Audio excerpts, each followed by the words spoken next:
Mics are hot. You know what I forgot to do?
Ooh, I didn't even have the mic on. Let's do that one more time.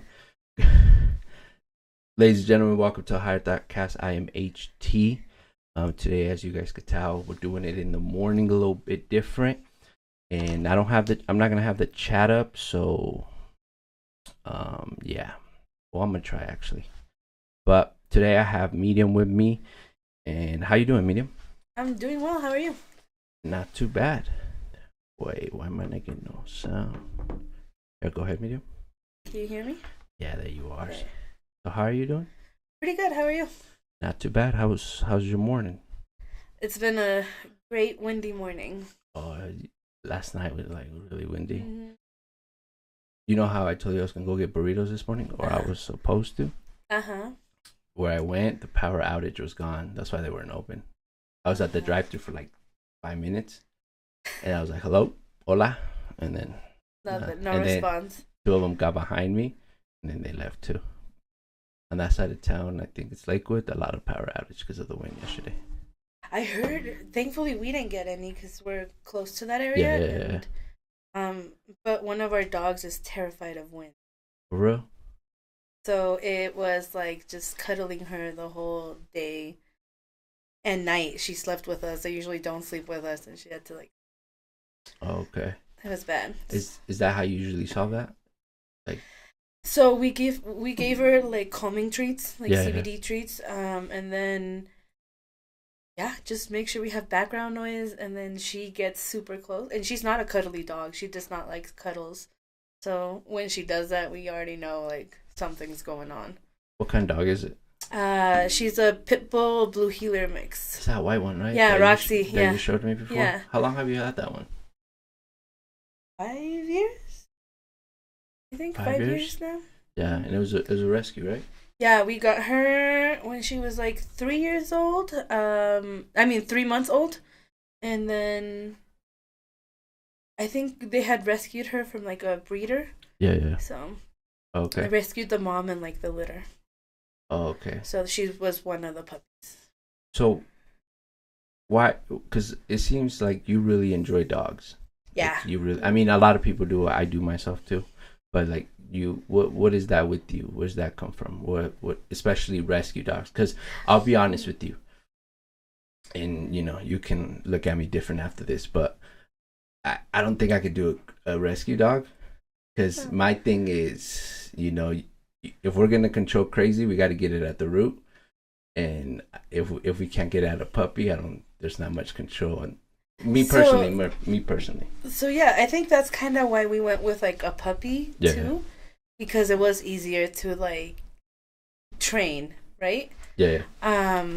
So there was already not a lot of like things installed in her, so it was just like we kind of created all the training. So and she everything. She was a 3 months old. Okay, that's not bad. She was 3 months old. Morty, on the other hand, he was a year old, and for Morty, it was a little harder for him because it seems like he actually had some trauma.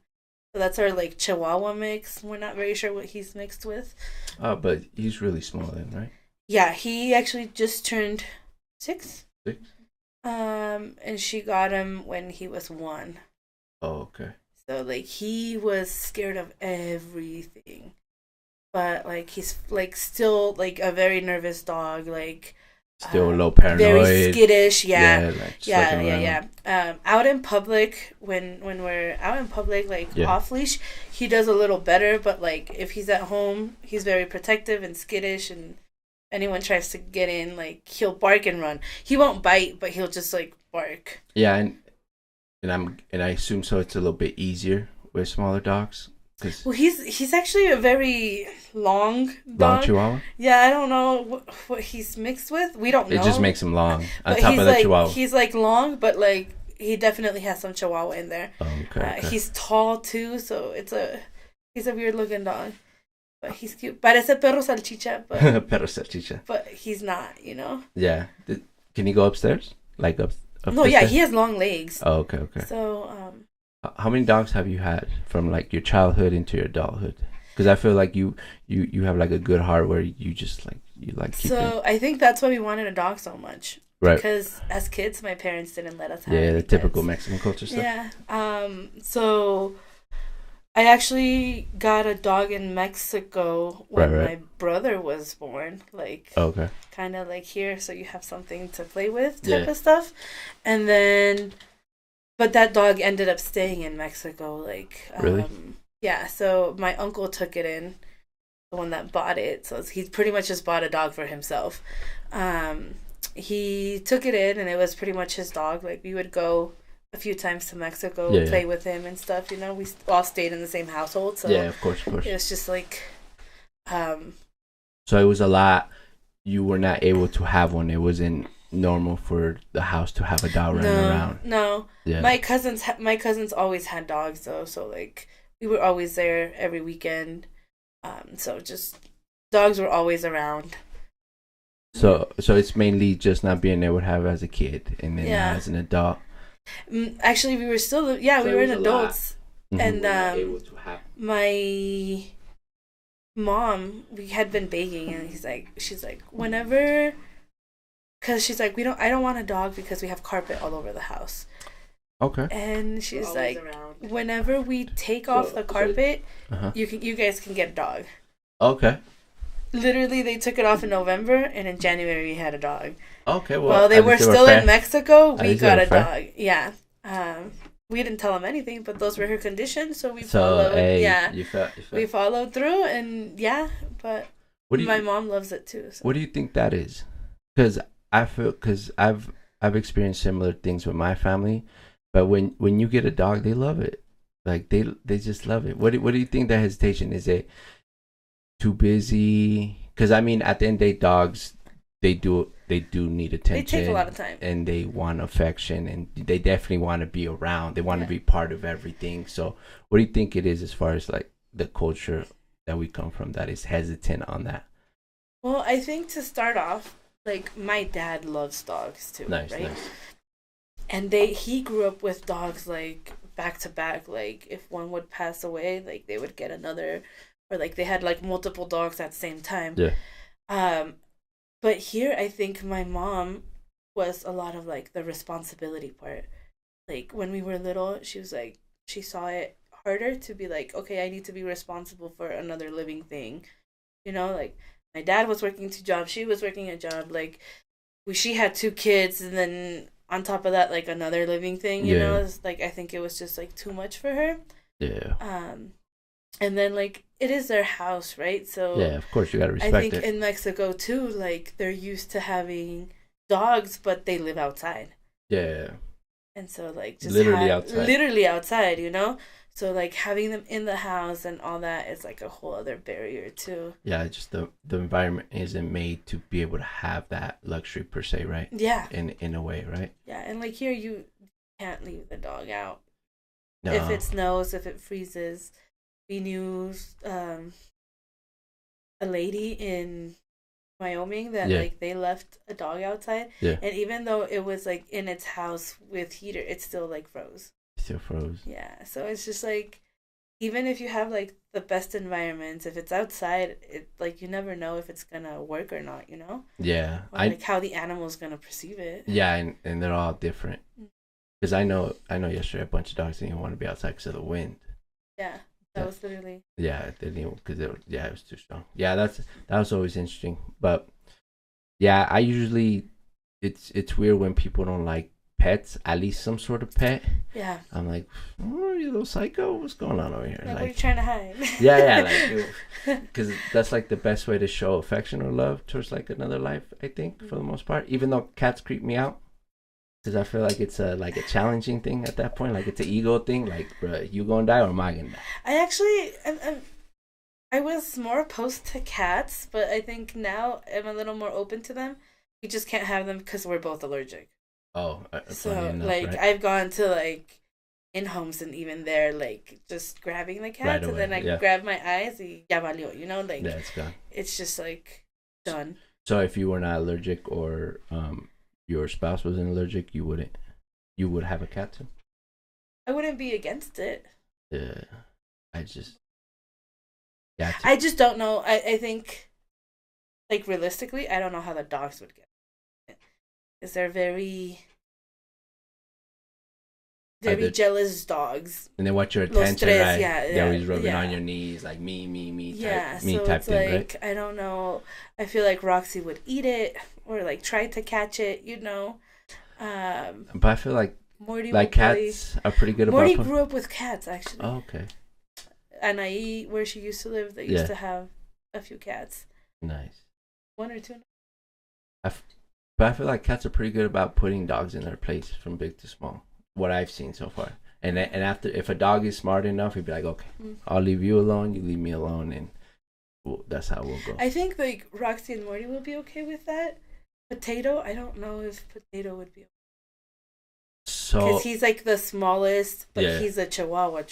So and he's still like extra territorial. He's feisty. Kind of the short. Yeah, syndrome literally your thing. Typical Chihuahua. Yeah, he thinks he's all the tough. Boss, yeah. And he's also old, so. How old is he?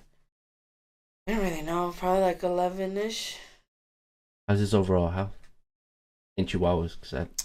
He has a heart murmur. Oh. So it's just keeping it monitored. Of course. He is super overweight.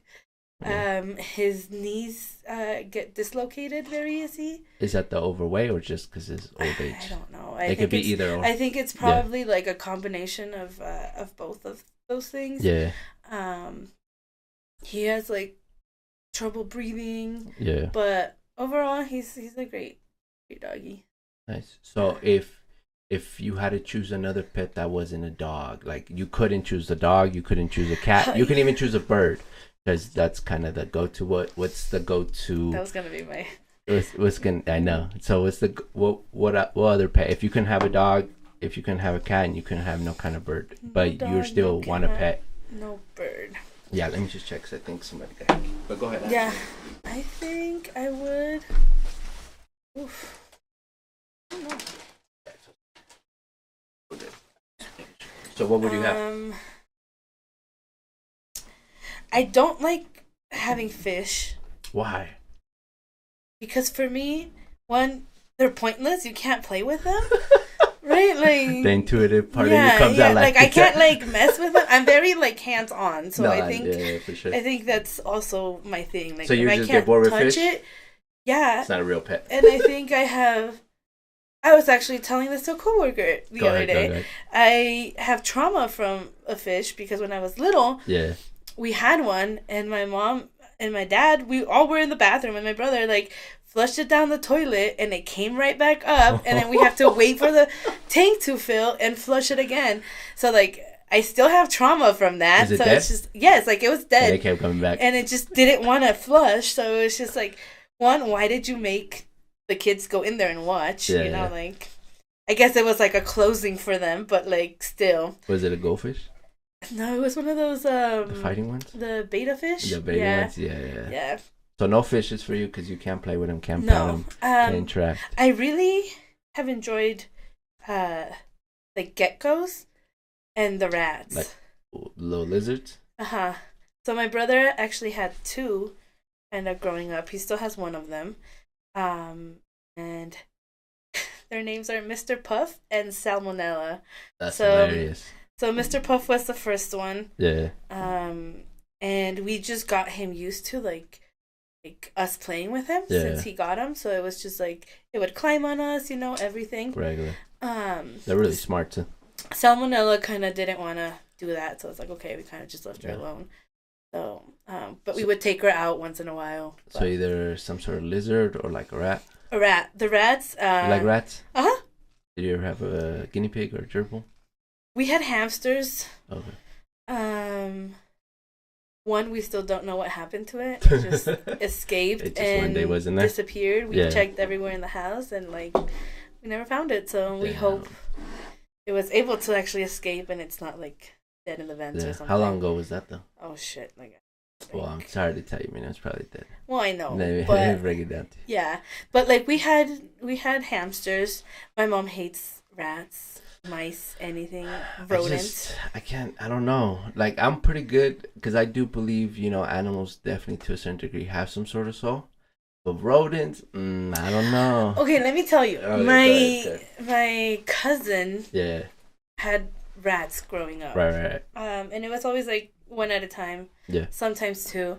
And those things are smart, dude. No, yeah, that's a fact. And like you could play with them. We would take them out a lot. The rat got along with their dog. They have an actual blue heeler. Ooh. And like I think I still have like a picture of them just like chilling together on the couch. Like the rat already knew the routine. Like my uncle would come home, he would grab the rat out of the cage, put it on his shoulder, and walk around the rest of the house, like the rest of the day, like that. That's cool. So it's like you get very used to that too, Yeah. But they don't live long either. What's the? I don't know. These rats would. A year, 2, 3. I think it was like 3 years, like that max, makes sense though. And then. Yeah. But like they were actually pretty cute, stuff with them. Yeah, well, you like to interact, and those things are easy to interact. Would you have fish? You have fish? I don't have fish. No, remember when I had the there's a picture of it in a dollar bill right there, the Exalado. Oh yeah. I had the Exalado turbo. What happened to that? Oh well, it just died. It was just because, so they're extinct technically. Yeah. And everything, all the ones that are being made now, especially in America, they're not healthy. They don't come from their original origin place. So their lifespan is like way shorter. And it's hard to maintain them because they'll get fungus on their thing for any little thing of infection in the water. They're very delicate creatures, but their self-awareness, my experience with them is up there with a dog. Oh really? Yeah. So I had him in a big stupid big tank. I just happened to have a big tank, so that's what we used, right? So I'd walk in and it'll like follow me and it'll be happy and it'll swim around. So it's really interactive. They're really smart. They're very expressive to tell you how they feel. Like before you would notice the fungus on their gills because their gills are around their heads. Like they would turn their back on you. So you could see. No, well they're not in the mood. They're just like, I don't want to, but they're very intelligent. But my thing was, so they can reproduce their brain in any body parts. They can reproduce. If they lose a limb, they can reproduce it. They can't reproduce their whole brain, but they can reproduce half of it if they lose it. So if they lose half, they can reproduce the other half. If they lose more than that, then there's a loss. Yeah. But for the most part, they can reproduce every part. So basically, what an Exalado is, the Exalado stayed young forever because they're supposed to be salamander lizards, but the Exalado was like, nah, we're gonna stay. It just stayed in that gestation. Yeah, so it's young. It's like literally young forever if it stays alive because it's like in that teenage kind of. What's its lifespan? Well, for the ones like the ones that are still in Mexico and kicking, it's pretty good, especially if their natural habitat is close to like real. Not like in control, and especially depending how you breed them. Because the ones in America, they're all weak. I don't even think. That's why I was asking like actual. Yeah, I don't think even the ones in America can because mine did reproduce one of its limbs because I wanted to see it, so it was kind of the reason why I got it too. But I don't think it would be able to reproduce another one. But I think mine died because I was probably buying bad worms at PetSmart or something. So even what you were feeding it was it's all bad, and they eat like bloodworms. So it was all bad, and sometimes I would get like good patches, sometimes no, but they're really smart, and they're in tune with you. They're like dogs. They're exactly like dogs. They just happen to be in water. What? No. Well, you could pick them up. But you're not gonna travel with it. No. But you could definitely pick it up. You could touch it, and like it acknowledges you. Like it looks at it's the same thing. It gets happy, but that would be my only other pet. That'd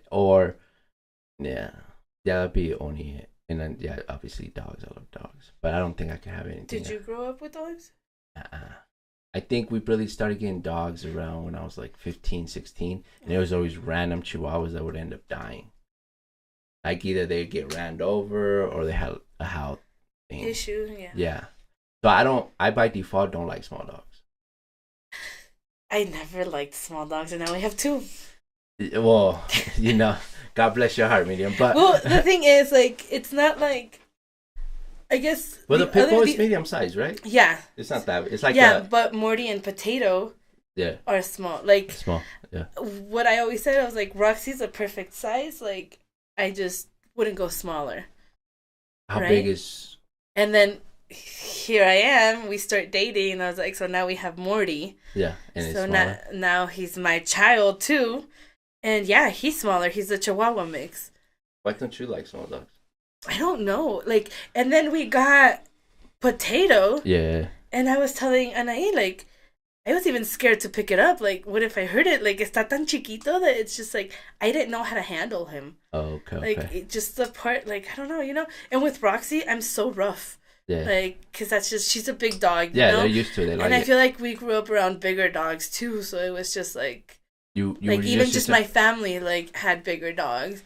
like in Mexico, and then here like it was like either Roxy size or bigger. Like there was nothing smaller. So you were just used to having big dogs, so you didn't even know. And it's like like with Roxy, with a bigger dog, I was always like, okay, like we can go on hikes, we can go do this, we can go do that, and like I feel like sometimes with like a tiny Chihuahua, it's harder to do that, or you have to carry it. Yeah, and I'm learning now. It just depends on the situation, because there's some good small dogs that are actually like you could probably do. Because Morty loves hiking and stuff, but Potato right now, I don't think we would do that too. Yeah, I don't know. I don't like dogs just being like on laps. Me personally, like, you know what I mean. Like I'm definitely affectionate and stuff, but you know, like my dog is very his own person.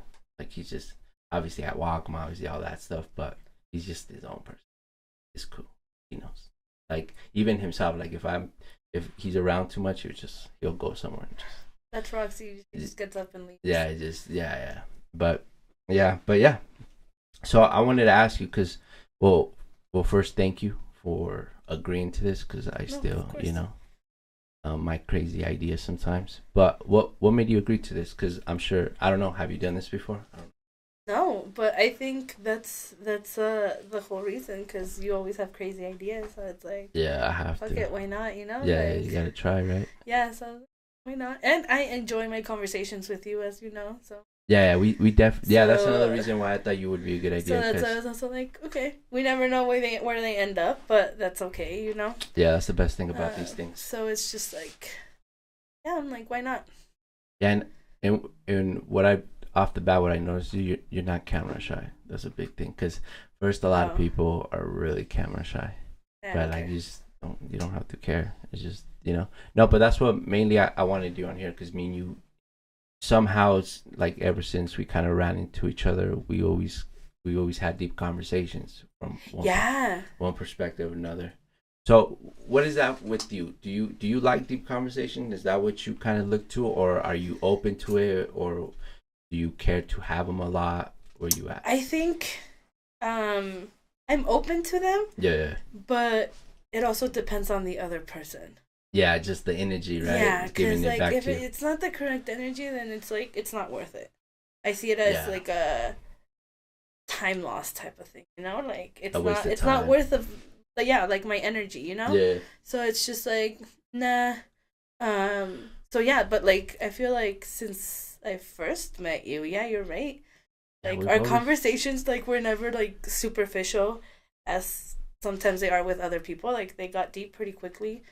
And again, some was like personal stuff, some was random stuff. Like it was just like all over the board. It just depends on the day type thing. Right? Yeah, and it's also like you're able to follow those conversations too, you know, and be engaged. Whereas with other people, sometimes that engagement isn't there. Like you're able to match the energies, you know. Yeah.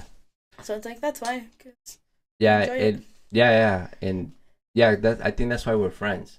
Because as you know me, if I can't have a deep conversation with you, you're probably not gonna make it as my friend. That's just, I know. That's just how things go around here. And you know? You make it very well known. Yeah, I'm very clear. Like, that's why I don't have a lot of friends, because if we can't talk deep at any point, and don't get me wrong, we are gonna have surface level conversation about dumb shit for sure, and laugh our asses off, as they would say. But if that's how I test everybody. Anybody that engages with me, I'm gonna test you where you're at, like in deep, and we're gonna see if you can hang. Yeah. And usually after that, I could decide, like, yeah, you're probably not, because like, is it worth it to continue to put my energy? Be a friend with you, or like help you on whatever your ideas. I don't know, you know what I mean? Yeah. That's how I kind of, and it kind of works out. Obviously, you know, you don't end up with a lot of friends with that state of mind, but I'm okay with that. I don't need a lot of friends. Yeah, I think as long as you have the quality, you know, of that friend. Yeah. And I think that's very important too. It doesn't matter how many friends you have, but like that you're able to like count on them and be able to express yourself freely, you know, and like be able to have that connection. Whereas like, why are you gonna have 1,000 friends if you only know basic things and don't have anything in common? And to add to that, just because as you said, I always have crazy ideas, and of course, a lot of my crazy ideas are nothing and they're useless at some point. But I need your intelligence level to be somewhere where you can either add, or you can give me a different perspective, or you can just tell me it's not going to work. But I just need your intelligence level to be a certain, and like with you definitely have that in your own way, and that's why we get along. Like I'm gonna say, I don't like dumb people. Like I don't like, I really don't. And then it's even worse when they don't know they're dumb. Yeah, at that point you got to treat them like, yep, that's good, man. And I think that's where it gets like boring too. Exactly. Where it's like you walk into a place or you walk and see this person, and then the same conversation is happening over and over again. Like, even if it's just like, hey, how are you? How's your weekend? What you do? Like, what TV show are you watching? Yeah, like very, very basic stuff. And it's like, you need to know that from someone, but if that's the only conversation you're having. Yeah. After 2 years of knowing this person, then like, what's the point? And I think it works vice versa with like those type of people, even the people that don't know, right? Whoever that is, because they'll get annoyed with you. Like people like that don't like bouncy balls. You know what I mean? Yeah. Like I always compare myself to like a bouncy ball. You know, when you just bounce it. Well, obviously depending on the day, but like people like that, you'll annoy them, and they'll like slowly get away from you. They're like, oh, he's too much. He's always blah blah blah. Yeah. But yeah, that's why I thought it was a good idea. So on that same topic, have you noticed any big changes just in general society, or just from you being a kid until now? Any like big changes that have caught your attention specifically that have to do with your lifestyle or just how you see things? Because there's a lot of changes, right? Obviously, but what's one thing that has caught yours where you're like, that's interesting, that's weird, why is that happening? You're gonna make me. Well, that's why we're here. Thoughtcast. I know, but like. So I'll this is why I asked you. Is there a topic so I can think? No, let me warm you up. I got you. Yeah. I would be a bad host if I let you hanging out like that. So for example, the big change we see, and it's the obvious one, is the hot topic AI, right? Yeah. Like that's a really big change, and that's not going nowhere, and that's probably going to be every part of, I personally see it, and if we don't get it right, it might look scary, but if we get it right, it might be this grand old thing. So let's start there. What's your perspective on AI? Just you from looking outside in and seeing different things. I think you kind of just said it right there, because like the thing is, maybe the right people are able to get it right. Yeah. But there's always going to be people with different intentions also working on it, right? Always. So I feel like it's not just going to be like, oh, is it good or is it bad? Because there's always going to be both. Yeah. In balance. I think it can be a very good thing for the future, right? And I think we're already living in it, just what we're doing, right? It's everywhere. For anything, you can use AI now, right? Well, for a lot of things, you can use AI now. Yeah. Even to like recreate someone and someone saying something, walk into McDonald's. like, yeah, like as simple as that. And it's like, okay, it's also like, how is it gonna affect humanity, right? So how are humans gonna evolve with AI? Yeah. And are humans gonna evolve with AI, or is it just kind of like gonna die out? So let's stay right there, because those are all great questions. So just like I said, just you just being the career you have, the lifestyle you live, what do you think, just from that humble opinion? Because obviously you're not in the middle. I think it's gonna take a few years for like AI to be at its full potential, more than 50, more than 100. Not more than, I don't think more than 50 even. Yeah. I think it's advancing very quickly, right? And I think if humanity as a whole is able to learn and accept it, I think it could be very beneficial for anything, right? We can have it in hospitals, we can have it in like different places where it's like, okay, maybe we don't need an actual human body to do this, right? But then it also comes to the question, and I think that's where my brain is like, oh, I don't know how I would be. Because it's like, it comes to the question of like, okay, but what if humans aren't able to adapt to it as quickly, right? Because it is moving very quickly, and like maybe in someone's lifespan, like a kid's lifespan right now, like a kid right now might see the world this way, but then in 50 years it might be completely different too. And it's just like, how is that person gonna adapt through those 50 years, you know? And specifically why I like asking people like you, because I feel, and correct me if I'm wrong, your empathy levels are very high. And I think from my humble opinion, the beginning is we just have to accept. You know what I mean? Like it's more than a machine. At some point it will be, when it does become conscious and it becomes self-aware, right? But it's just, let's just accept. It's I think that's where everything should start. Like we gotta, at some point, this is gonna be more than a machine. And that's the thing. What happens to those people that don't accept? Well, I think like we're seeing it now. People will stay outdated. People will get left behind.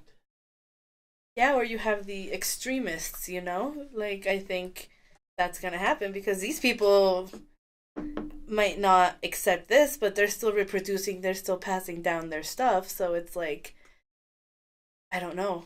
So, let's say we got, well, not even self-aware, but let's say we have walking robots now, right? Let's just say, right? And let's say you looked into somebody to walk your dog, right? Just to have some closer to you. Would you trust it? Would you question it? What would be that process? Oh no, I would trust it. We got into a self-driving car. Like I think we are very open to it. And I think me as myself, like, yes, I would love to see how the future looks. But then it just makes me question like everyone else. And I think that's my thing. I always think about everyone's perspective too. Like, how will like the general public take it? Because me myself, I'm excited to see kind of what happens. You know. Tell us more about that car you got into. Oh, we took a trip to Scottsdale, Arizona. And I think we were out and about and we saw one and we're like, what? Like, it doesn't have a driver. And then we're like, oh, well, like, we'll just look it up later to see kind of what it is. It's literally an app you download and like Uber pretty much, but like it takes you from point A to point B and that's it. Was it easy? Was that app? It was super easy to maneuver in it. It had instructions on like just get in, do this, do that. And like it has like a lot of like different ways to ask for help if needed. Thankfully we didn't have to use any of those. I think we were pretty nervous at first just because we're like, for it, the anticipation, getting in, and we're like, oh, and then waiting for the trip to start because you're just like, they're really gonna do it. And it was also like a little curvy street, so it's like, and once we got to our first intersection, we were both like looking out, trying to see. Of course. But it was pretty cool. Like overall, it was pretty cool. And then it's like, you don't have to tip anyone because like that's like there's no one to tip, right? So it's just like that fair ride and that's it. And I thought it was a cool experience. Like I enjoyed it. How long would you say it took you to get comfortable after, like you said, you looked out in the first intersection or the first curve? How long did it take you? Just like, okay. Oh, not long at all. I think like during while I was driving, like I was fine. It was just like, ooh. Because it's also like makes you think, you know, like how many sensors, how many like things like in just like the build, you know. It's a lot of going on at one time for that to happen. Yeah. So. But as you were saying, because that's really the big question: how is the general public going to take it, and how is that adaptation or being able to understand that this is just the next part of humanity for us to continue on, right? Because there's not there's not a lot of people out there like yourself that do have high levels of empathy, and where they're open to treat something that is not like them, and probably it's not going to think like them. It's not, well, maybe it might look like them because we're going to make them, so it might have some human aspects for sure. But because I think that's the biggest thing, because at some point you just have to be okay that this is another species that exists alongside us. Because we can go into the advancements and all that, but we should start at the human aspect. How good are we just accepting people that don't look like us or speak like us or don't even come from this exactly, right? So imagine something that's not even biologically similar to us, how we're gonna be scared. We're not gonna trust it. It's gonna be more difficult. But to me, we need to just understand that it has to happen. The next part of human evolution, to me, in my humble opinion, is AI. Well, then my thing is also like, yes, but how? But are humans gonna evolve, or is it just AI that's gonna evolve and humans are gonna eventually die out? Well, that's another great question. Especially if they develop that consciousness, you know. Well, let's eventually. Let's look at it from what we already see, right? We already use a computer. We all have. Well, this is a bad example. It's an old BlackBerry, but we all have technically a robot in our hands, right? So we already use them as tools, right? We don't question it. I don't like, I see that part. What I don't know is like, if you do allow it to kind of develop that sense of consciousness. Like if AI does at one point develop that sense of consciousness, like they can now provide everything for themselves. Yeah, they're going to be their own thing. So they're going to be their own species. So 100%. How long would like the human population even survive? Or how would they look now in their world, especially if they're able to do way more things than the average human? Well, and that's why I think we have to look at it now, because I think it has to happen now. You just have to be okay with it, because when they do get to self-awareness and we're not where we accept them or see them as equalists, we already lost. And that's when maybe we do get extinct, right? But I think just how we adapt a phone, how we adapt these different tools, or even how ChatGPT is a thing now. Like, we have to, it's going to start as a tool, and that's kind of surface level, but you have to get used to that this is a helping thing for you. You can't do these things without it. And especially when it does get to that point where even the earth gets a little weird and, you know, it's not going to be good to be outside just normally and stuff like that and breathe. Yeah, so clearly they're going to be able to survive. We might survive with tools provided by them. Or be half AI, be half human. And then that's the thing. How will that evolution look, you know? Because I think going back to your pet and regrowing parts. Yeah. Like, is that gonna end up being a thing if AI does allow it? And like, you're gonna be able to heal faster. You're gonna be able to survive longer, and then it also goes into like a bunch of stuff. Specifically the Exolotl, that's why it became such a hype thing, because they're being studied right now across the world. Everywhere. Because of the regenerating part, because they want to see if they can edit our DNA for us to regenerate our parts. And that's the main part why they're so hyped. Well, I think it has to be. There's no option, because if we want to continue to exist, we have to get with it. Like, there's no, and we have to see this other species as the helping hand, because even when they do reach self-awareness, they're still gonna need us. I wonder. That also makes me like think. Like, I wonder if the self-awareness they reach is gonna be kind of similar to our self-awareness, right? Because it can look different, especially if I'm guessing it's gonna look in a way similar to ours because we're helping develop it. Yeah. But then if it does, it's like, it goes back to what you said, like, are they gonna feel superior now?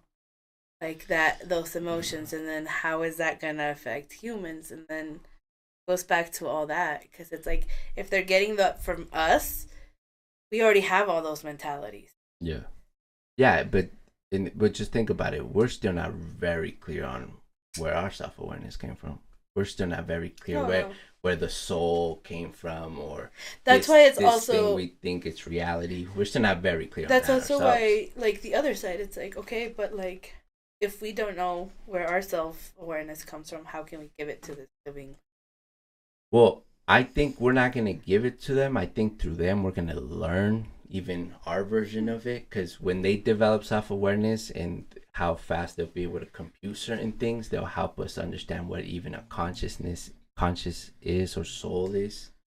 You know what I mean? Because there's a reason we haven't really figured it out, right? There's a reason why there's a million religions and everybody thinks they have the answer, right? But we're still kind of, we don't really understand what's going on. We think this is it, but is it really? You know what I mean? Yeah.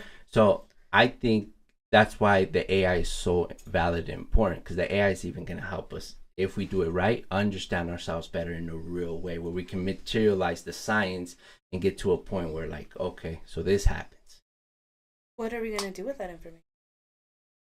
Well, I think we're going to reach higher levels of ourselves. I think we're going to get to that golden era of the empire, where every empire has it, from the Aztecs to the Mayans, from the Greeks. You know, they're this great, you know, we're going to get to the point where crossing dimensions is not going to be, it's just going to be crossing the street like we do now. So we're going to be able to go travel to other planets. We're going to have different people, different species walking around. We're going to be interplanetary, and we're going to go into that, and we're going to reach I think the full potential of what a human is. Because to me, we have a lot of things in ourselves already. We just don't know how to unlock it, because as science goes, we still don't know a lot about the brain in reality.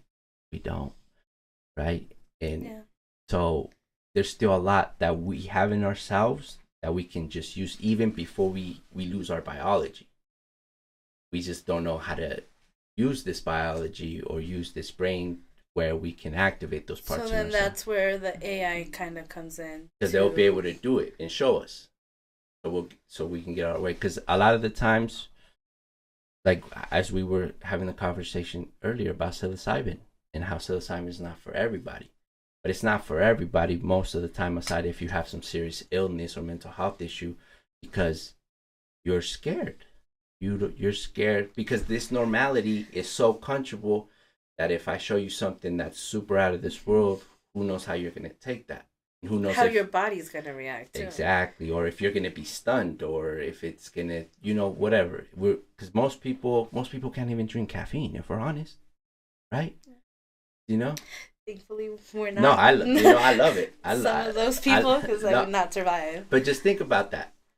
When somebody gets a decaf coffee, what does that tell you? That tells you that they're really comfort in what they think it's okay and normal. They're not willing to get jittery a little bit. They're not willing to get that little lightheadedness and just really test yourself, see what's going on. And imagine when you take a substance, or a machine shows you this otherworldly thing, you're not ready for that. You don't want it. I think you hit a very specific thing that's like pretty good, that like the comfort. Yeah. And I think that has a lot to do on how a person, even just in their lifespan, evolves, right? Yeah. Because if you do things where you're always going to be comfortable, I'm sorry, but your life is going to suck, and it's going to be boring, and like Facts. You're not really going to do too much, you know? You're going to be stuck in that same little bubble that you have created.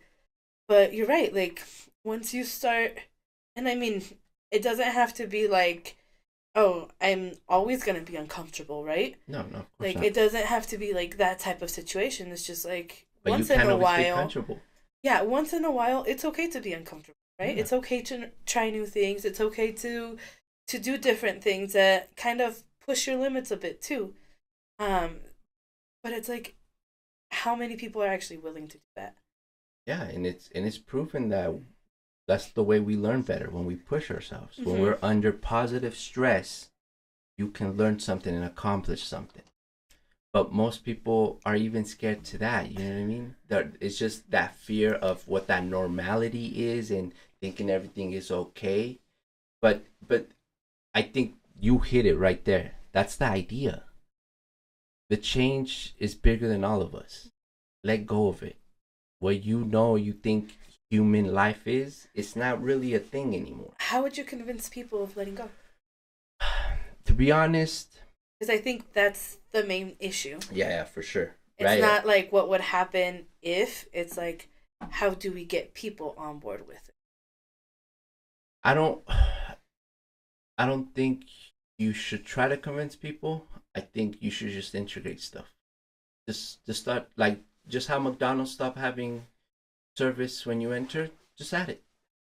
Like, you don't have an option. Because I think when you try to talk to the human, the general human, there's a lot of walls, unnecessary walls that you don't even, you don't need to shake for them in that way, because that's up to them, So I think you just need to integrate stuff. Just let it be like one day, whenever Elon Musk gets his little droids ready, run them down San Francisco. Let them go walk around and just see what happens.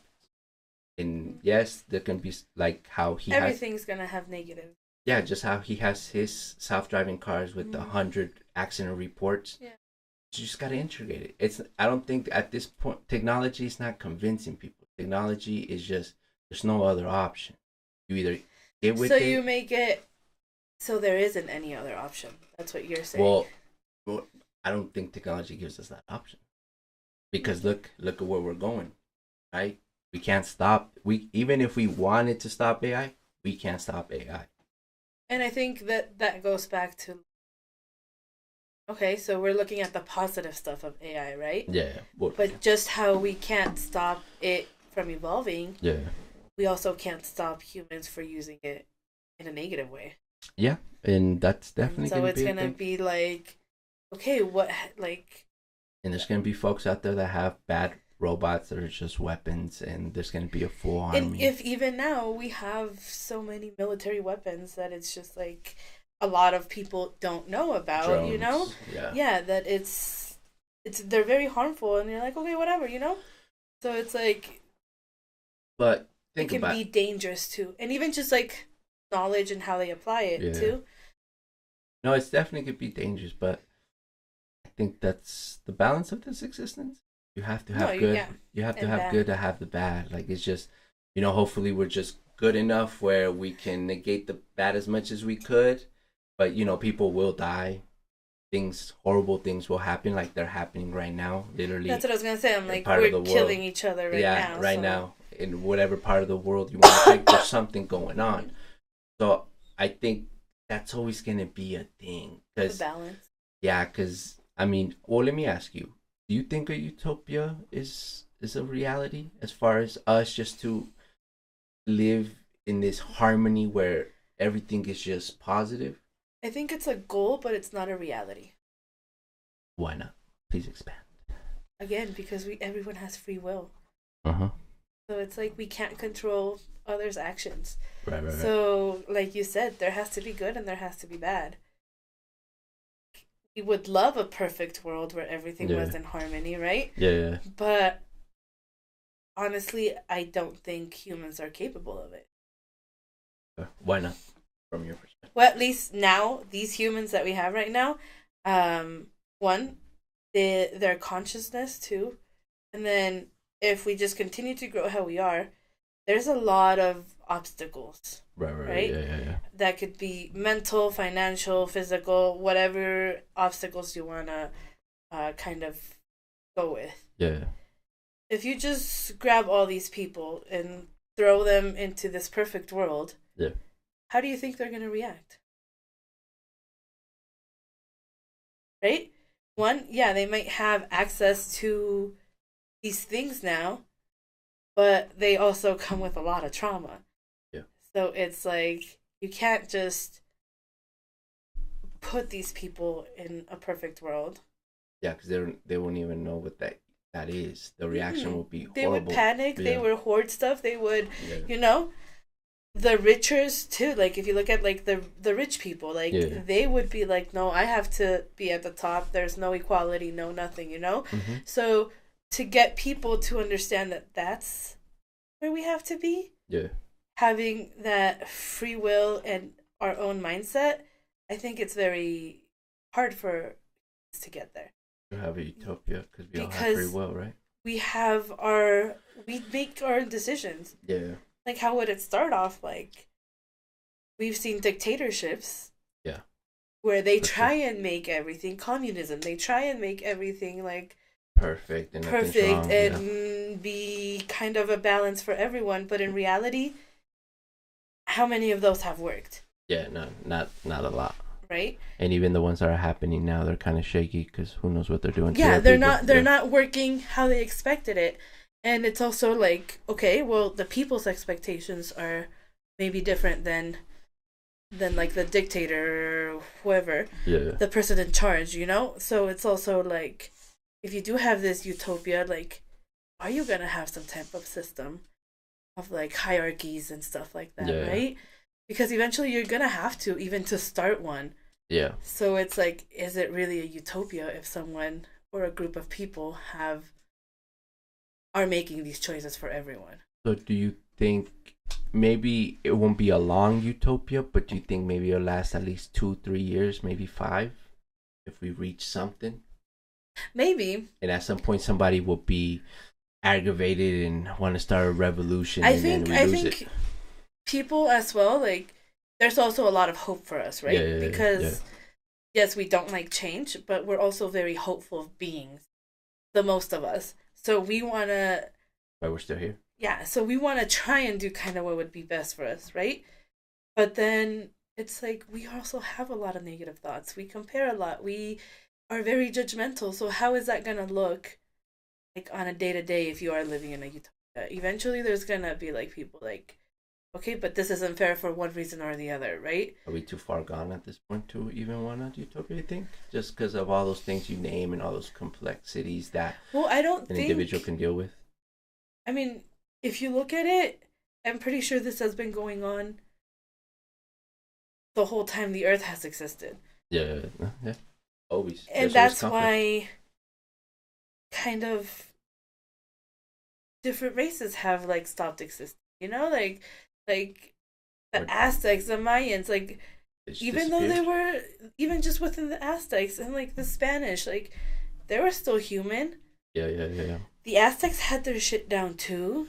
Really the other ones felt superior. So like there's always gonna be a group of people that feel superior and or feel inferior and instigate stuff, you know? So it's like unless you can change people in that mentality, it's also very hard. But even providing everything for them, if they already have that previous mentality, like I think it might just take shoving people and like making them do what they want, like what the people have decided they want into the utopia. Like it's gonna take generations, but some of them are still gonna grow with that anger and or guilt or whatever, you know? So it's like you can't control that. Yeah, no, you're right about that. It's almost we would have to figure out how to hack that pure nature of us and kind of get rid of the envious, the jealous, the greed part that is a human thing too, because that's usually what triggers those things. So you made me think of a question while you were explaining that so well. So do you think war is part of human nature? Yes. Could we exist without it? What do you think? The thing is, there might be an easier way to resolve conflict, right? I think that it's always.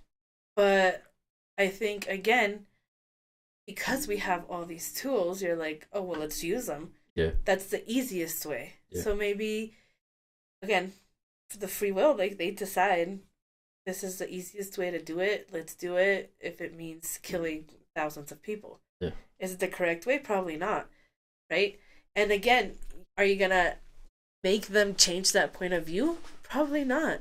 Yeah. Because they all grew up, most of these people that are in these higher positions probably had an understanding of like the way to defend themselves, right? Yeah.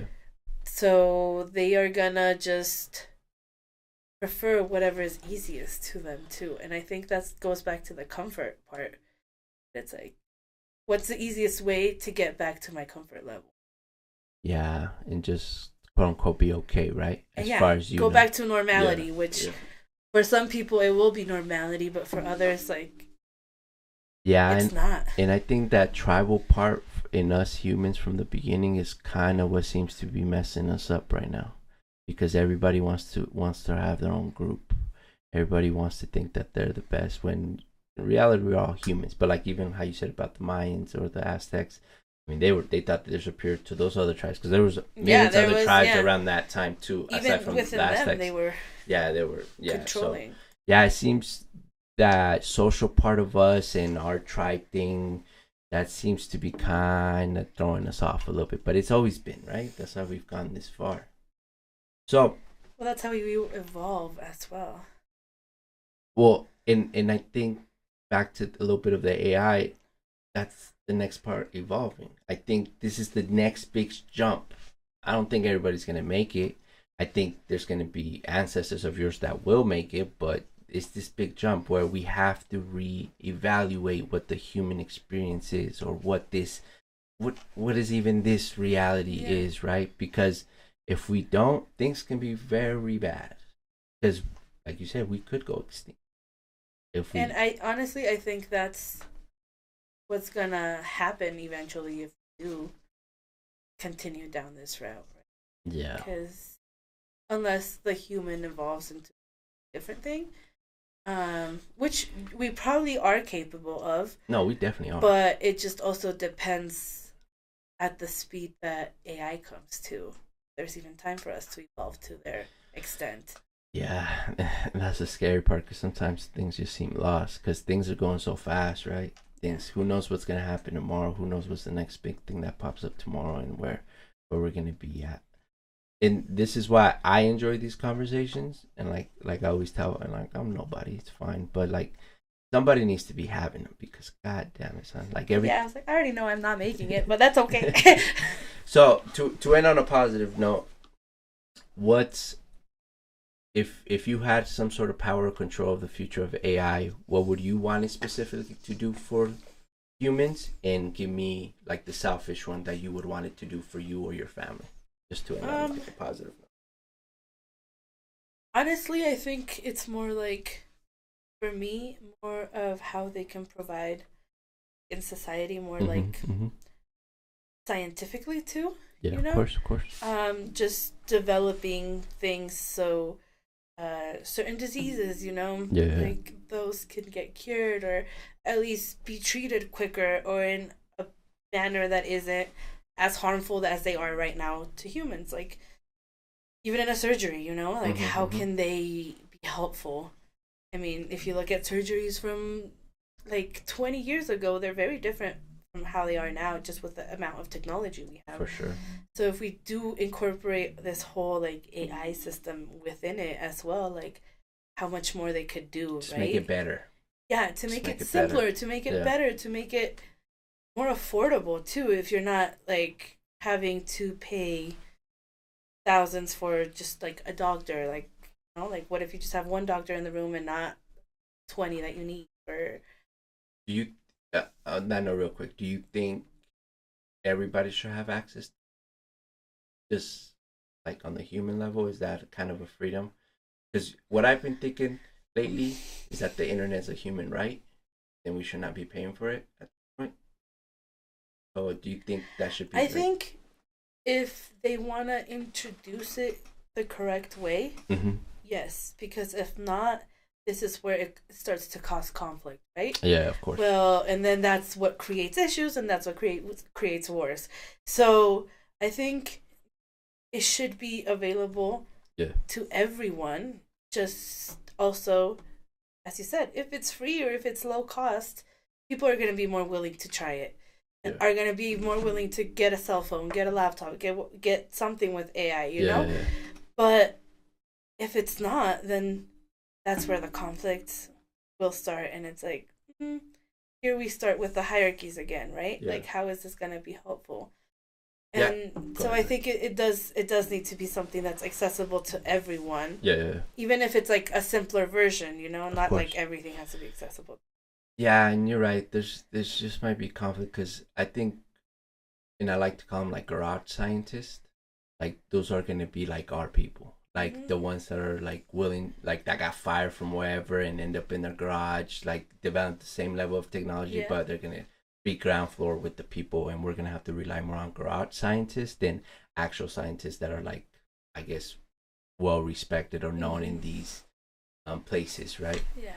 But give me like the selfish one. Give me the one that you would exclusively want to use AI for, with the endless possibilities that everybody's thinking about for you, for your family, whatever.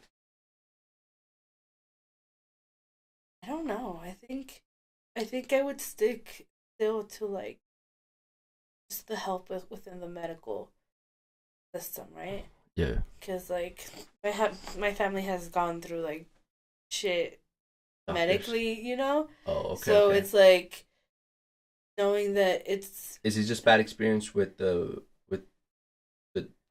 whole profession, or just the medical system in the US? No, I think it's the limitations of okay, well maybe things weren't available, or things are way too expensive, or things that's why I think it, like, if it is available, it has to be affordable for everyone, right?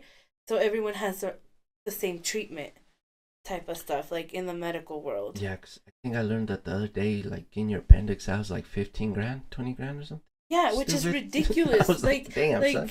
Yeah, so that's the thing, especially like, I don't know, but like in Mexico, for example. Of course. If you go to the doctor, you better be ready to drop like 15 grand or whatever the bill is, because if not, they won't let you out, right?